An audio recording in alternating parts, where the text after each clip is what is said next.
ஆம்பல் பேலர் தமிழ்நாட்டின் நம்பர் 1 பேலரான ஆம்பல் பேலருக்கு ஸ்பெஷல் ஆஃபர் விட்டுருக்காங்க. அதுவும் கோடைக்கால ஆஃபரா.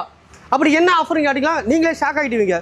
ஆம்பல் பேலர் இருக்க ஒரு நபருக்கு வந்து பார்த்தீங்கன்னா 3500 ரூபா மதிப்புள்ள 5 நூல்குண்டு வந்து பார்த்தீங்கன்னா ஃப்ரீயாக தராங்க. ஸோ யார் இந்த ஆஃபர் தரான்னு சொல்லிட்டு பார்க்கும்போது நம்ம திருக்கோவிலூரில் அமைந்திருக்கக்கூடிய சாந்தி ஏஜென்சி தான் பார்த்தீங்கன்னா இந்த ஆஃபர் கொடுக்குறாங்க. இவங்களுடைய லொக்கேஷன் எங்கே இருக்குன்னு சொல்லிட்டு பார்க்கும்போது திருக்கோவிலூர் டு சங்கராபுரம் போகிற பைபாஸில் சந்தப்பேட்டைன்ற ஊரில் தான் பார்த்தீங்கன்னா இவங்களோட ஆஃபீஸ் இருக்குங்க. ஸோ இந்த வீடியோ பார்க்குற உங்களுக்கு யாராவது இந்த ஆஃபர் வாங்கி பயனடைங்கன்னு நினச்சிங்கன்னா வீடியோவுக்கு நம்பருக்கு கால் பண்ணி வாங்கி பயனடைங்க. நன்றி, வணக்கம்.